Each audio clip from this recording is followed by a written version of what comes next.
He was generous with his time and affection. If he had a fault, it was that his love of surprising people was mixed with a love for attention of any kind.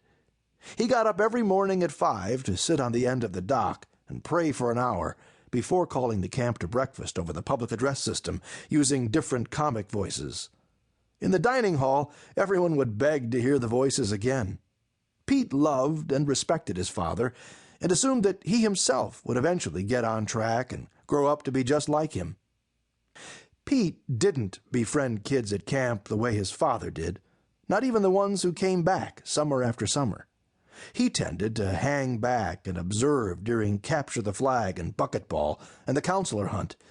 He spent a lot of time sailing the old lasers, cruising the edges of the afternoon sailing lessons.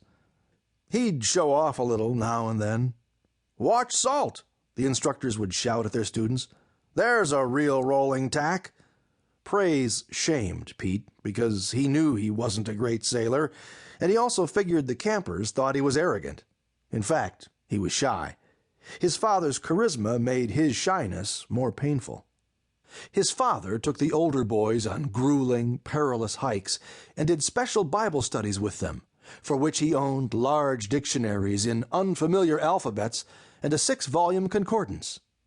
Every summer, the older boys were a little gang, and he was their godfather. This year's group wanted matching tattoos. At meals, girls and younger boys would gather around their table, and they'd tell how one of them had almost died rock climbing, and how another had saved his life. The one called Mike told Pete in a serious voice after dinner that his dad was the greatest human he'd ever met. They had just come back from a 3-night survival trip. Pete said, "Okay, thanks," and couldn't think of anything else to say. He wasn't sure he liked Mike. That summer, Mike was legend. When he was 6, his father had been killed on a fishing boat in Alaska. His mom had forbidden him to see the grave, and Mike would sneak out and go anyway, all the time, even though it made her scream. His friends spread the story around. "His dad left them right before he was killed," explained Brian, the friend who had brought Mike to camp, "and his mom still hates his dad, but Mike's not bitter like her." Brian's family had paid Mike's way to camp. On the back of Mike's wrist was a bird-shaped scar. He told his table about it one night at dinner, and the story was all over camp before fireside. Pete heard it firsthand, since he sat at Mike's table whenever he could. "I was playing with a knife my dad left me," Mike said. "Just before Mom went to bed, she said, 'Mike, don't do anything stupid with that.' So I did it, over the kitchen sink." The other kids leaned close, one forgetting the fork that hung in his mouth, and Mike told about carving the wings. It was a good bird, realistic looking, a hawk or an eagle in flight. The healed skin was white and shiny as teeth. "How come a stupid bird?" said Meg Holloway, the new girl. Everyone ignored her as usual, and Mike described the blood going down the drain. Meg had come late to camp, and she made her cabin mates uneasy from day one. At her first breakfast, she refused the greasy camp food and instead drank coffee from the counselor's table. Her cabin mates, 7th graders, were worldly enough to be put off their waffles.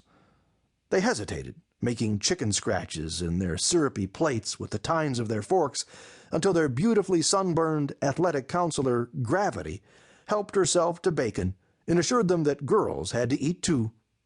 They finished their meal, glancing at Meg, some with worry, some with disdain. At the far end of the table, Pete didn't eat a thing.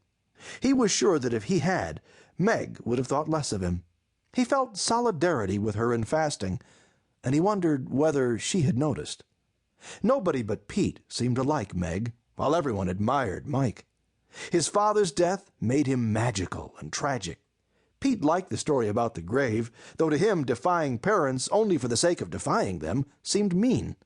He felt sorry for Mike's mom, coming downstairs in the morning to find a ring of her son's blood around the garbage disposal.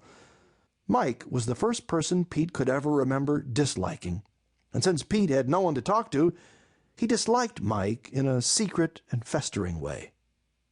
One evening after dinner, he overheard his dad telling his mom what a blessing Mike was. Pete was upstairs trying to get a radio station to come in, a hobby of his.